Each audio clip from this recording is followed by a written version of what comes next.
two, and well, hey, Dave Molenda here, Positive Polarity Podcast. Hope things are going awesome for you this week. I have a great one again, as I like to say I do, and I start with this really cool question. And if you say yes to this question, then you better email me because I want to know who you are. Because the question is, are you the best version of yourself? And I'm like, man, that didn't take more than a few seconds for me to realize that. I'm like, wow, I know I could work on this spot, I could work on that spot. So I was like, I got to find who this guy is that asked that question. So I'm honored to be hanging out with Sherman Perryman. How are you today, my friend?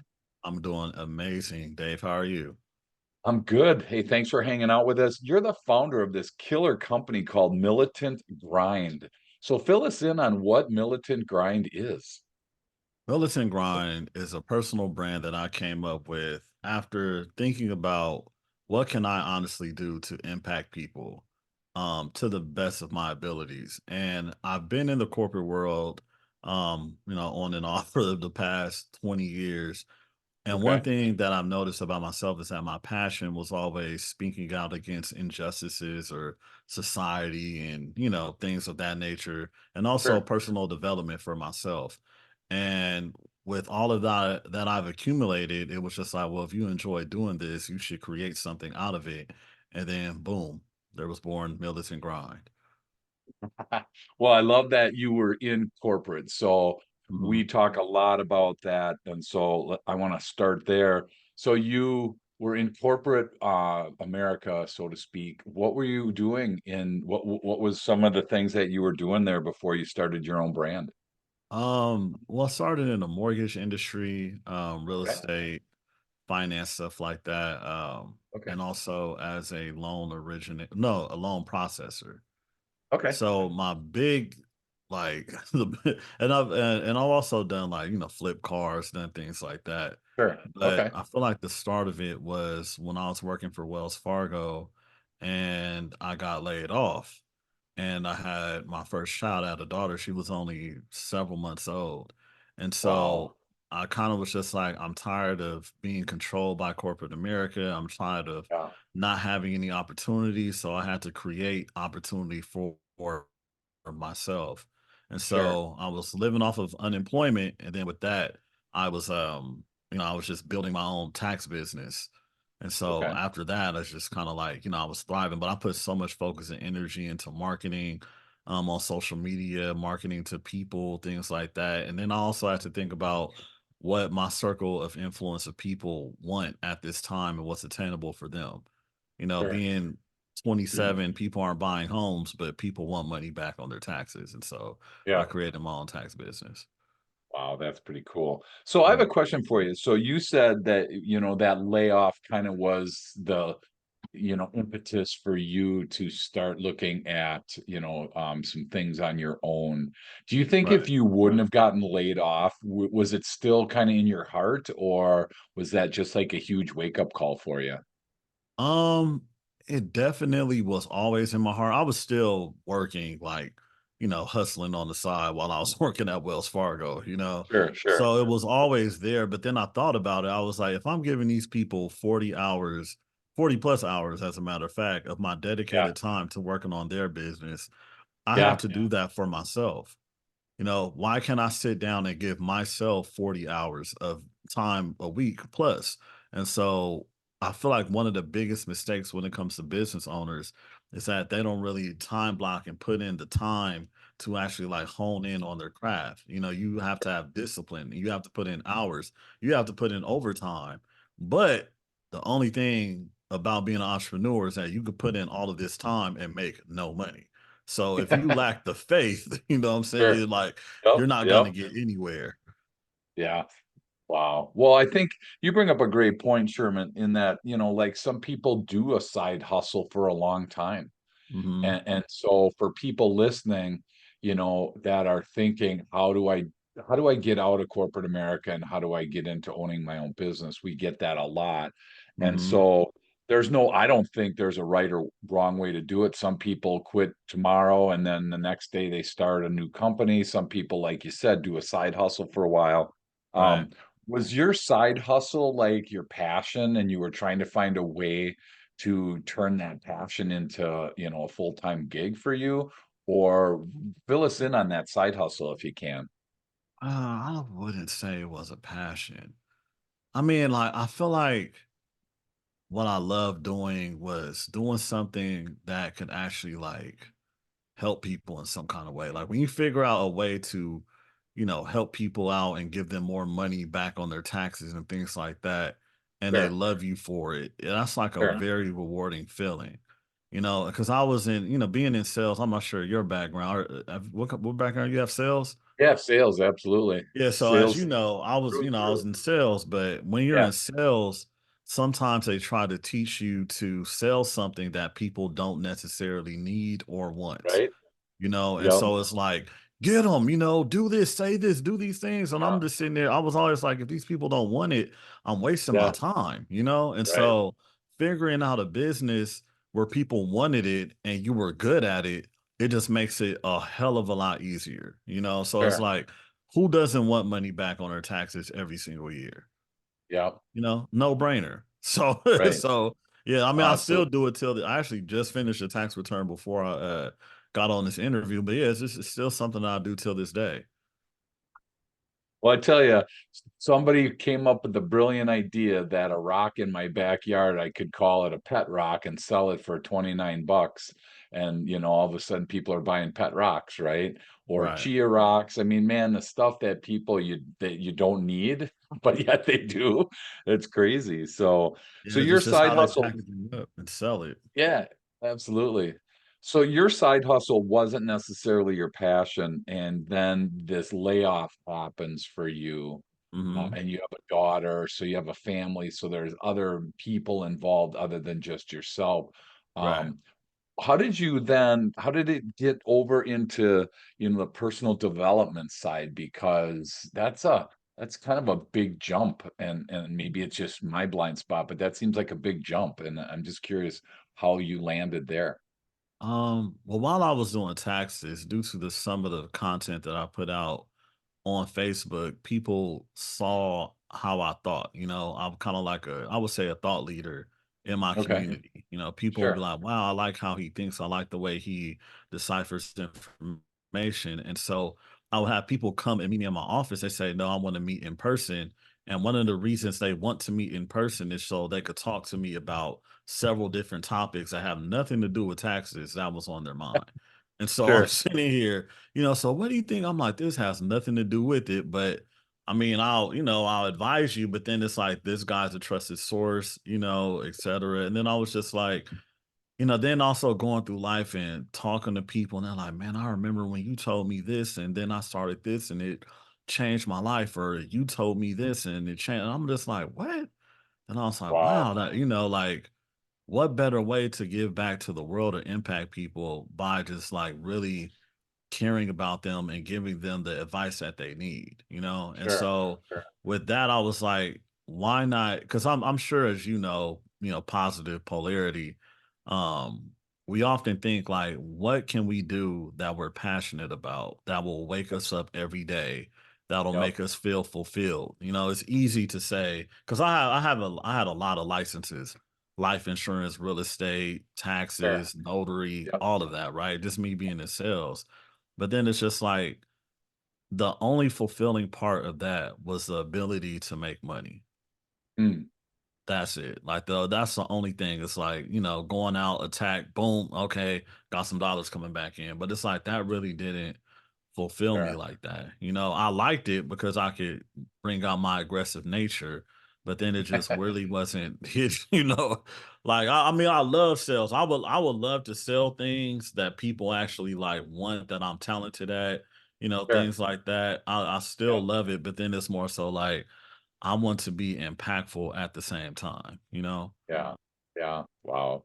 Well, and I think you bring up a great point, Sherman, thinking about other people. So when in your day to day, if you're in corporate America, Mhm. I think it like what you said, look around what other people are doing and how you're impacting people already. Right. You didn't even know, did you know you were having that impact on people until they came back and told you, or was that a kind of a surprise Um, for you? It's always a surprise, man. Like, you'll be surprised at the calls that I get. Someone I barely remember from 24 years ago from high school just calling me crying about their situation and Oh my how gosh. they looked up to me and how they're so proud of me. And, I came a long way because I grew up in Sure, the inner city in LA, and I went to school with a lot of people from South Central, Compton, Watts, like the impoverished areas. And so, sure. me caring about those people, I'm like, the best thing that you could do for other people is be the example that you will want. And so Yeah, that's why being the best version of yourself is so important because we're all projections of each other. Like, I could look, and I often tell this story, right? So, say if I'm looking at you and I have no idea who you are, but I saw your flyer and I saw sure, how well dressed you were and how everything, it's like, wow, I want to be on that podcast. But sure. I also need to take more professional pictures. I need to look handsome, as handsome as Dave. I need to do all of these Oh different boy. things. And you don't even know that you impacted me just by Sure, being you like that sure. on your flyer? Yeah, sure. Like, and I'm sure that, and the only person that knows is the universe. And I tell people, like, you're not gonna know 25% of the people you impacted. Yeah, I could be at the coffee shop, just with my shirt off, showing, not my shirt off, but my cut off shirt showing my biceps. A guy yeah, walk past me and be like, wow, man, that guy's kind of fit. I think I need to work out too. I'm gonna sign up yep, for the gym tomorrow. And he becomes a bodybuilder just off of sure, seeing you in the coffee shop. And he probably doesn't even remember why he's so sure. motivated to work out? Yeah. Oh, that's super cool. Yeah, Yeah. I think, like you said, impacting the world is really it seems so daunting because there's how many billions of people. So Mhm. were your parents, did this start with your parents, Sherman? Were they, impactful, or how did that look for you as a kid? No, not at all. Not at So, all. Okay. nah, man, I grew up with a lot of mental, physical abuse, but at the end of the day, I was always ambitious, right? So, I grew up selling candy, stuff like that, working for my parents' business. And I didn't grow up in a positive household. But at the end of the day, I knew even as a teenager, if I want to be successful, I have to change my mindset and how I think about myself. Like, I've always had that knack. Like, I have to train my mind to get out of these negative ruts that I've been in. Like, you imagine, like, I mean, I'm not sure if you've been through it, but just being in a household where no one ever said anything good about you, no one ever was proud of you like that. It was more so like, Sure. oh, whatever, oh, you Yeah. graduated from high school. Okay, well, let's see about college.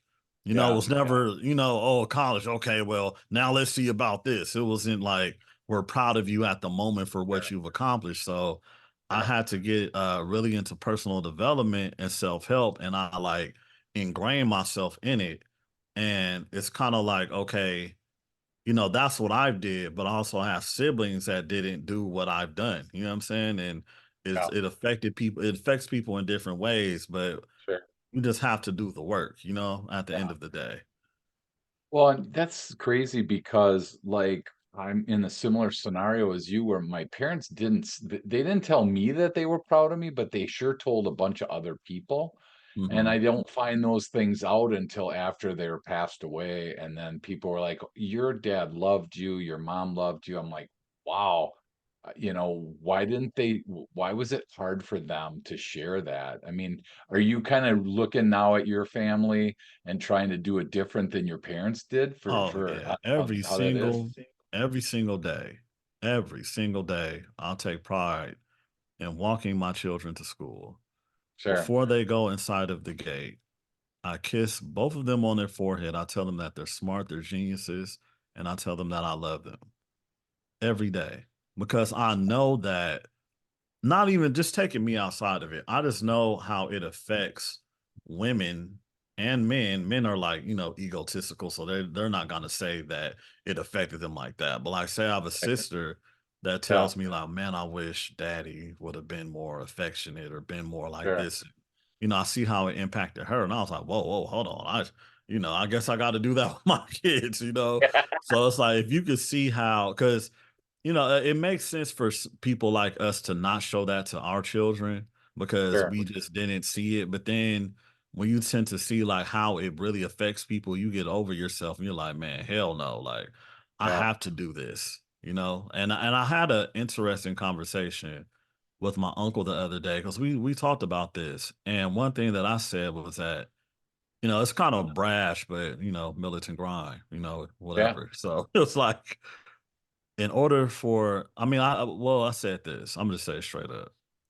A man that cannot show love is a coward Yeah.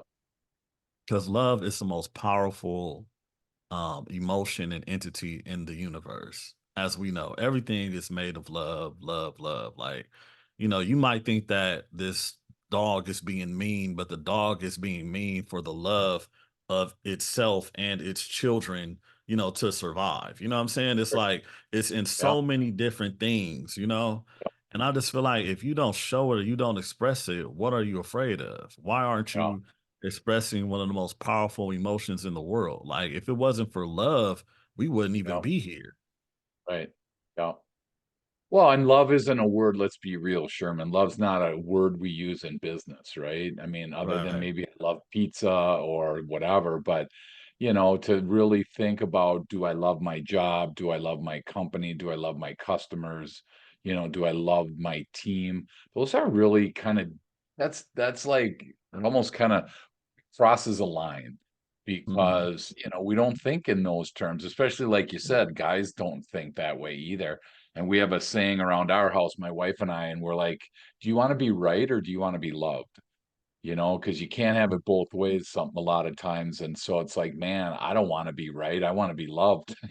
Forget this being right stuff, if I got to do it at the expense of being loved. And that's where I think like for me growing up, my parents were that way. They taught you the right way, but they just weren't overly verbal in their wording and in their thoughts and in their heart. So I'm so glad that you're changing that for your kids, Mhm. and telling as many people as you can. That's awesome. We're going to take a quick break. And when we come back, I want to kind of unpack that mindset thing that you talked about, Sherman, because you do some mindset coaching and I'm super excited to dive into that. So we'll be right back. Welcome back. I'm honored to be hanging out with Sherman Perryman, and he is the founder of Militant Grind. And so we've been kind of unpacking his story, and now I really want to dig into this mindset coaching. I'm guessing that let me ask it this way. This seems to be to me a spot where you could start getting some resistance from business owners. Do you see that, or are most entrepreneurs that you come in contact with pretty open to mindset coaching? Um, Honestly, there's resistance with everybody because some people don't want to be vulnerable enough to say that they don't know, Yeah. And so Yeah. it's kind of like, say, I'm the way I look. I've been in fitness almost my overwhelmingly entire life.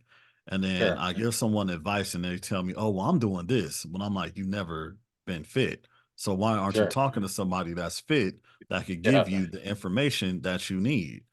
"Oh, Sure. I'm gonna just do my thing." It's just like and I feel Yeah. like the internet breeded some overly egotistical type of people. It's kind of Oh, like poisonous now. It's like everybody thinks they know what they're doing. Everybody's a celebrity.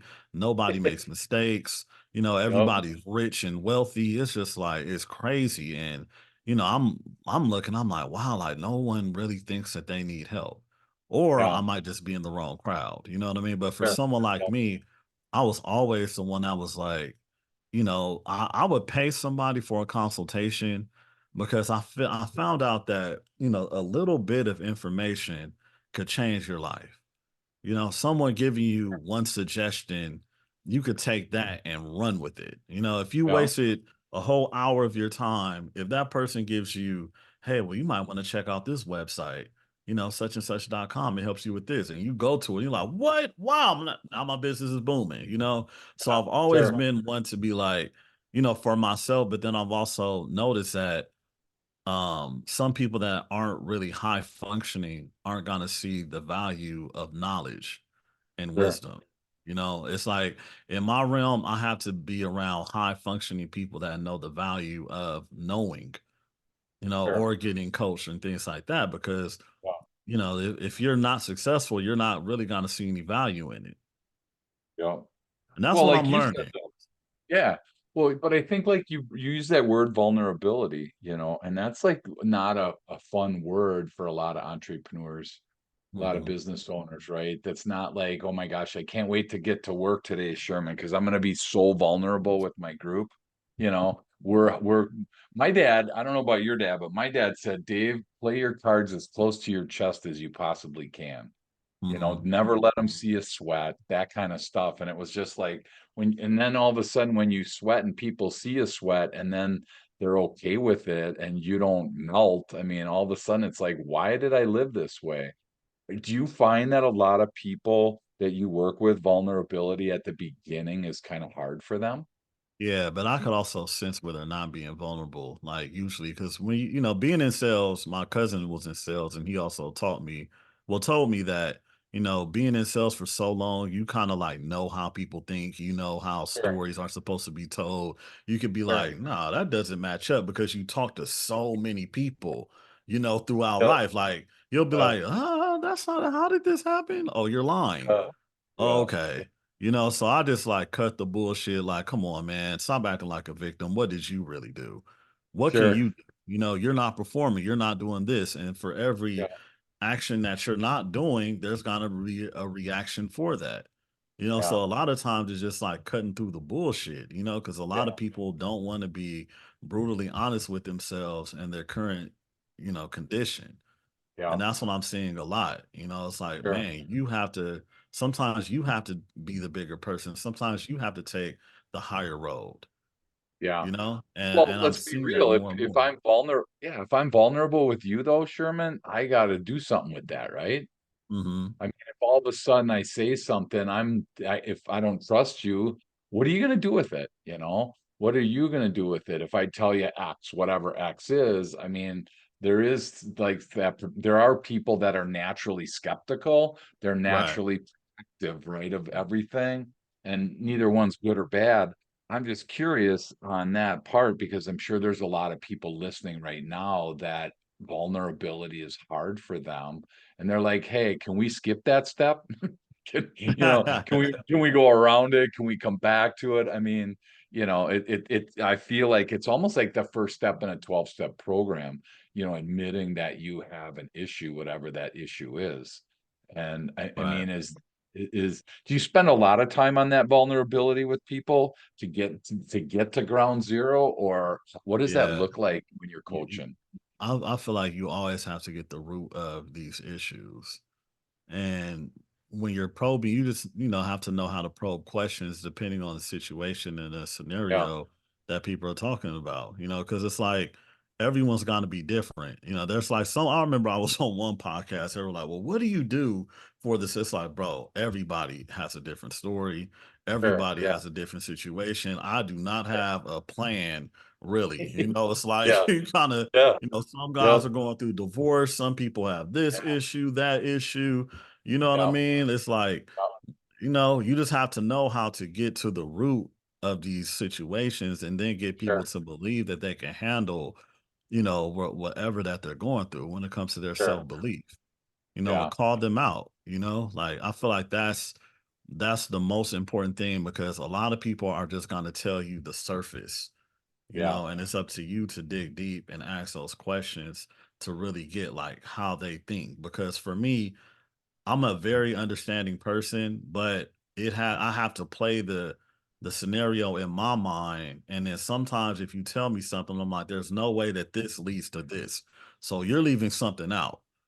sure, I know human behavior. I've been talking to yeah, humans across the world for 20 years. Like yeah, I listen to all kind of stories. What's missing right here? There's something you aren't telling me. So it comes down to yeah, that point. They're like, oh shit, well, Yeah, you let that person down. That's why they Oh, don't I trust forgot you. to tell you that, Sherman. Oh my gosh, Sherman, I'm really sorry. I forgot to tell you that. Right? Right. Yeah. Right. It's, Well, it's but tough. then, It's tough. yeah. Yeah. But I feel like you It's just have tough. to have that inner knack and that skill to like really, Sure. get people to see it from a different angle, you know? Yeah. Yep. So if they get past that piece with you, how does that like develop into mindset coaching? When you wrote that on your website and when you talk about mindset coaching, Sherman, what does that mean to you for so that our audience can wrap their brains around that? What it means to me, basically, it's just like, what do you want? What is your end goal? And beginning with the end goal and creating a mindset to actually like handle whatever your end goal is. Cause I don't really feel like I I could share my mindset with other people because I know I'm a different type of being. We all went through different things in our life. Like there's a reason why I do what I do based off of my Sure. experiences. And so for me, it's more so like, okay, if you want to, like, say for a woman, oh, well, I want to be married, I want to have those things and this and that. Okay, so you want to be a wife. What does a wife do? You know, they're this, they're this, or that. You have to be marketable in a pool of people to stand out amongst all of the other competition of women who want to get married to set for somebody to pick you. Sure. Or okay, I want to be fit, I want to do this. Most of the times, people already know what they have to do. They just need an accountability partner, somebody to push them or give them the plan and make sure that they execute. Yeah. That's usually the thing. And I feel like, like say 100 years ago, we were more so in groups. Like say if you live in, you said Milwaukee. Yep. Yeah, Milwaukee, right? And so, Yep. like, say if this is 1850 and we're in Milwaukee, you're gonna be in a close knit community of people. Like your uncle's gonna live down the street, your auntie Sure. here, your uncle does this. Yep. Everyone's gonna be around each other.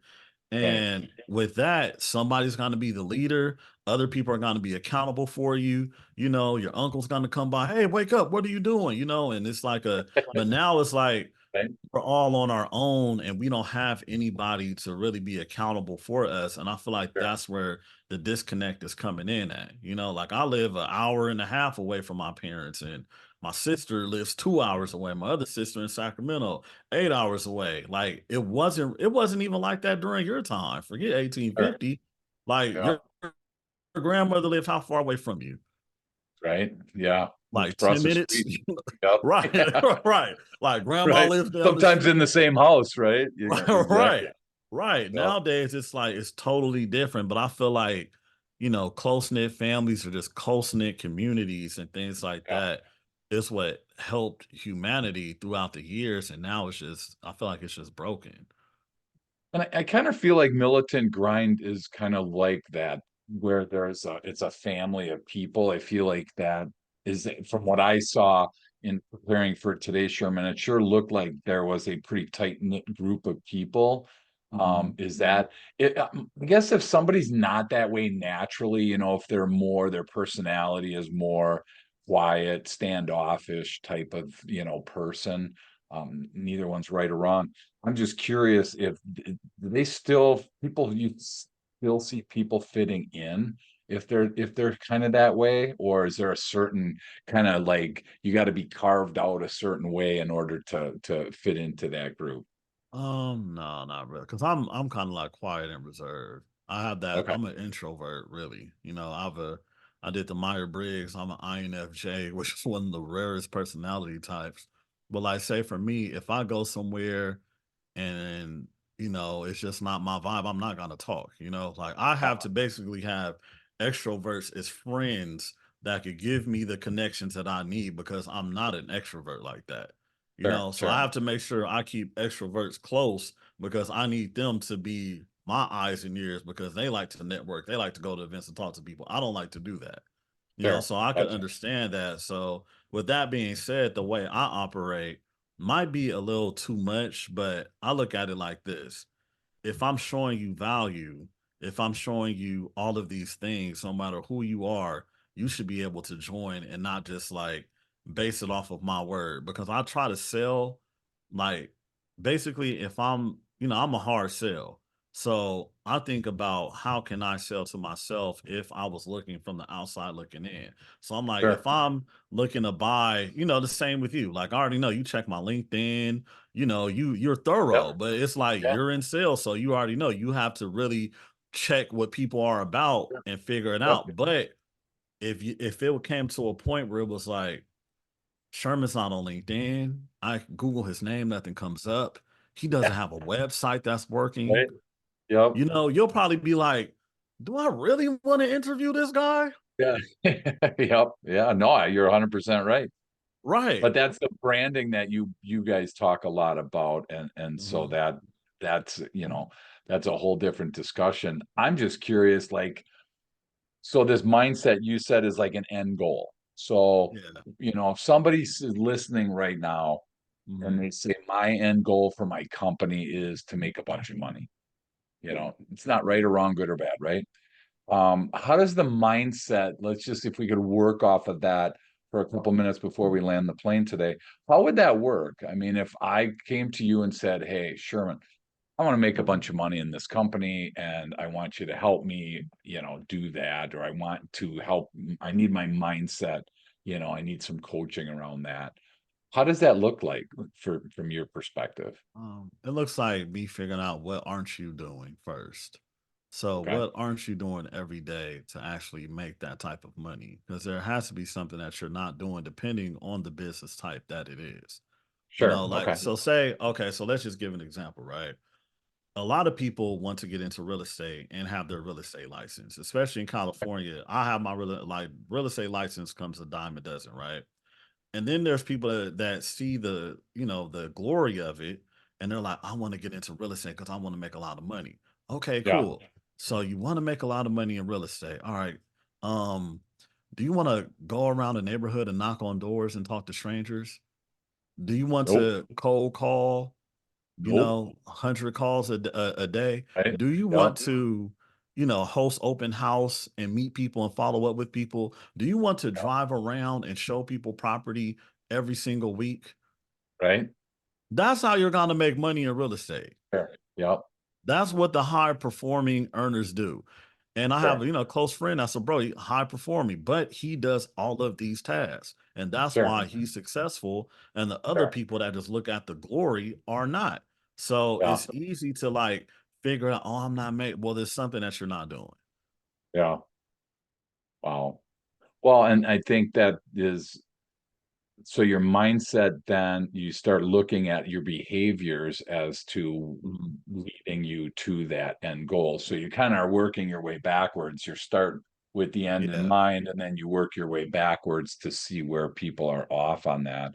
And that's a great example, right? I mean, Mhm. it is probably somewhat easy. Well, it's easier to get your real estate license than it is to practice medicine, I'm assuming, right? Oh, So, you yeah. know, That's why they You get don't want paid the me big bucks. you don't want me with a scalpel messing around with me in your brain. So, Right. but I could probably sell a house if I needed to. Um, that mindset though, it is a do people start out with a good mindset? Do they start out kind of in a bad spot? I mean, just Mhm. curious because, like, for us, positive polarity, we're always trying to encourage people to be positive. Right. Negativity really doesn't help. I get it. We all struggle with it, or a lot of us struggle with it. But for somebody that comes to you that wants to work on their mindset, is there anything that you can give them, simple tips, simple ideas, simple tools to be able to help them along the way? I would say writing, and when you write, being brutally honest about what you want, and then just like working backwards, like, okay, sit it down and thinking, like, okay, what am I not doing every day that's Yeah, preventing me from being these type of person? Like, what am I doing with my time? And sure. then also observe people that are in the field that you want to be in or in the realm that you want to be in and be like, okay, this guy is producing, a lot of content. He's speaking, he's on podcasts, he's doing all of these things. All right. I mean, I kind of see the formula and I see where they're going, maybe I should implement some of these things so I could, reach a bit bigger audience and things of that sort. Like you Sure. really have to. I feel like a lot of people want to reinvent the wheel, and that's one thing that we've always said in sales. It's like, don't reinvent the wheel. This is what you have to Yeah. do. This is what Yeah. works. This is what's attainable. And people want to like, and I was one of those people too that want to just, okay, maybe I could email somebody, or maybe I could hand out flyers, or maybe Yeah. I could do this. It's like, no, Sure. talking to people is what brings the results. You have to meet Right. people. You have to talk to them. They have to Yeah. know who you are. You have Yeah. to be present.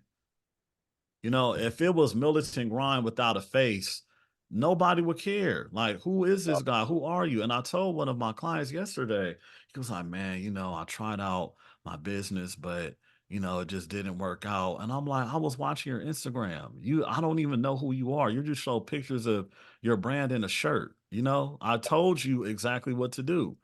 You Sure. are you are a reformed alcoholic. You have a story. Tell your story. Create a Facebook group with other recovering alcoholics and let them know Wow. who you are and what your Sure. brand is. Didn't do Yeah. any of that. And I'm Oh, like, geez. this is one of the easiest things to get into. Sure. Alcoholism is one of the thriving problem in America. I have them on Yeah. my podcast all the time. Brand yourself. Okay, I'm gonna just post pictures of people in my shirt. No, Wow. no, that's not gonna work. But you wanted to reinvent the wheel. Yeah. Now you're back at square one. And I'm just like, I mean, I can't, and it's like you can't come to me about, oh man, well, this and I'm like, of course it didn't work because you did nothing, not even remotely close to what I told you. So am I Right. surprised? No. Yeah. And really get the fuck out of here. I'm sorry if I can. I'm not sorry if I can curse, You're good. but it's like get the fuck out of here. Stop. Don't play with me. Play with Sure. yourself. I'm not delusional. Yeah. No, you could be delusional on your own time, but over here, no, we get results. We're driven. We do the hard stuff. I'm Yep. militant grind. I'm not like fairy. You know what I mean? Like, no, you had good action steps that you did not Yeah. take. If you would have said, "Oh, I did this instead," that was, similar. Okay, Sure. cool. Yeah. But and that's really what it is, man. It's like some people just need to get a kick in the behind the majority of Yeah. the time. Like so I mean, even I do, I have Sure. mentors that kick me in the like, hey man, get your mind on straight. What are you doing? And Yeah. I feel like that goes on and on and on. Like we all need that. And Yep. I feel like that is so vital for us, for humanity is to like be accountable for each other. I Yeah. have guys Absolutely. that's bigger than me, twice my size, taller than me, calling me older than me, man, what are you doing? You're supposed to be doing this. Da, da, da, da, da." And I can't really say anything. I'm like, Yeah. oh man, you're Oops. right. Yeah. It's Yep. like, Busted. Yeah. Well, I think though that, that's why the best athletes in the world, right, have coaches, I mean, I think about Tiger Woods, man, probably one of the best golfers ever that I've ever seen. mhm, That guy's got a swing coach, he's got a nutrition coach, he's got a performance coach, he's got every coach that you could think of, I'm guessing. yep, And I look at his swing, I couldn't tell you the first thing that would be wrong with it. I'm like, that thing's beautiful, right? But yet it's yeah, all, he's shanking the thing or whatever. I'm like, I don't know. And but that's why I think it's so important to have coaches to get people like Sherman and Militant Grind into your life because you have blind spots. You have spots in your life you can't see. Other right, people can see them. He couldn't see what was wrong with his swing, but I tell you what, the pro golf swing coach takes one look at his swing and he's like, there it is right there. Switch this. And it's just like, wow, right? oh And all of a man, sudden, course correction, boom. And it would be great if we weren't so full of ourselves that it would be easy to, be able to hear those words, right? Because I look at you and I'm like, oh my gosh, I want to be this, I want that body right there. I just want it. Okay. Just, just cut his head off, put my head on there, and then we're good. Everything, life would be good, right? And it's like, man, it takes so much effort to do that. You can't just do that, Dave. And then my blind spot is, well, do you wanna go and have a Dorito, or do you wanna go and do something better for your body, right? And Man. we get these we get stuck in these, and that's what I think is so powerful about your group is you are helping people with their blind spots, coaching them through, that. So I think it's awesome. I think that hopefully the question of, "Are you the best version of yourself?" Is, something that we can wrestle with every day. So Mhm. that otherwise we forget about it, then we get lost in it, right? I mean, if it's not Yeah. top of mind, it kind of gets lost. So do you struggle with that best version of yourself? I mean, or have you kind of got to a spot where you're pretty dialed in with that piece? I'm dialed in now. I just know to like protect my energy at all costs. So I don't really delve in too much and I'm like so focused on what I have to do that I pretty much feel like I'm dialed in. And I beat myself up a lot. Like seriously. Sure. Like I'm pretty brutal with myself. It's like I don't really, I push myself to the extreme and just Yeah, to get better and better and better. And so like say like going back to what you said as far as like Tiger Woods swing, it just reminded me of like me being in fitness for years, going to, I don't need a trainer. And then when I started working out with a trainer, I figured out some of the things that I was doing wrong and a lot of things that could help me. A lot of my sure. friends are, pros, IFBB pros, and they give me advice. And it's just so crazy how like critical everything is. It's like, hold your shoulders back, put your elbows forward. Okay, now go. And I have videos of like this Yeah, crazy big buff bodybuilder slapping me in the chest. Boom, stick your chest out, push up, come on, go. And it's just like, damn, and you think that you're doing everything right, right. until you go to a Yeah, professional and they're like, yep, what is that? No, you're doing it wrong. Turn your yep, hands this way, arch your yeah, back a little bit. It's like, God damn, like, like yep, what is going right. on? And Yeah, it's crazy like hearing you say that, man. Like crazy because like we could be so stuck on ourselves and think that we're yeah, doing it right. And then we go to a pro and then you humble yourself, yeah, humble yourself and be vulnerable. Oh, damn, I didn't know as much as I thought I knew. yeah. 'Cause And if I that's why show we you don't the do it, guy right? yeah, That's if why I we show don't do you it. the guy that I work I often tell people, like, "Look at the guy that I've been working out for 4 years. His body is crazy," But then it's like, it only made sense if I was to get, a little bit close to that because that's who I've been training with for years, Yeah, yeah, And so sometimes, like, I go to the gym, people are like, "Whoa, wow," and, they haven't seen me in a while, but it's like I got my whole game from somebody that was better than me. sure. Bigger than me. And I feel like but then also me and him worked out with some people that were better than him, and Wow. then we've humbled ourselves and figured out new things. It's like it's a Yep, continuous journey. sure. Yeah. Wow, Yeah. that's great. So, hey, as one last question, Sherman, I'm gonna let you go. What would your tip of the day be for somebody listening? Maybe it's something that we covered already. Maybe it's something Mhm. that's on your heart that you haven't shared yet, but just want to know what your tip of the day would be today. Um, begin with the end in mind. Okay. That's the best tip that I could say. Define who you want to be and become it. And just know that trying your best is enough. Like if you do your best, that's enough and keep going and have grace for yourself during, the journey that you're on. Like you're gonna make mistakes. You're not gonna start off perfect, and I Yeah, feel like a lot of people just want to start off perfect. Like you're doing a podcast. I'm not sure you're in your home or whatever office yeah, in your office. But then what if one day you're in a big studio? Like we all have to start from somewhere. No one sure. started off, being super successful. That's not what it is. And I know a lot of people stop themselves because things aren't perfect, Yeah, and it's just like start from your cell phone, like I started with a raggedy, camera and this is that and the third. And now I have a yeah, newer camera, a newer microphone. It's like, just start at doing sure. something and just always have that end goal in mind, and you'll be surprised at this, but you probably already have everything that you need. Wow, that's so cool. I love that. Thank you. Thank you for sharing that. Thank you so much for sharing part of your day with us, giving us a glimpse into, what is going on in your world. If people that listen today, Sherman, want to learn more about you, they want to connect with you, they want to learn more about the Militant Grind, what's the Mhm. best place for people to go? Militantgrind.com. Simple as that.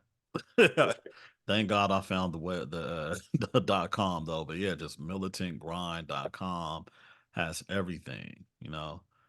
And I feel like Cool. yeah, anything you want. Militant Grind Academy is on there, which is like, my coaching programs and stuff like that. You can reach me, you can see the podcast, my social media, all of that is on the That's website. awesome. Your podcast is the Militant Grind Show. So for people listening, after you're done here with us today, hop on over to listen to Sherman. He's got a bunch of people that have great stories and are inspiration for us. And thank you so much for sharing some of this with me and our listeners around the world. We appreciate it. And we're going to keep watching. And if anybody is in LA and they see Sherman in the weight room, please, you know, go up to him and say that you can do it better and see what happens. You gonna psych me out. I'm like, Yeah, oh. exactly. Oh my gosh, he'll do 100 or whatever just to bust your chops. So that's Yep. awesome. Well, thank you, Sherman, for everything, and can't wait to keep learning from you. Thank you, man. You're very welcome, and I appreciate you for having me on.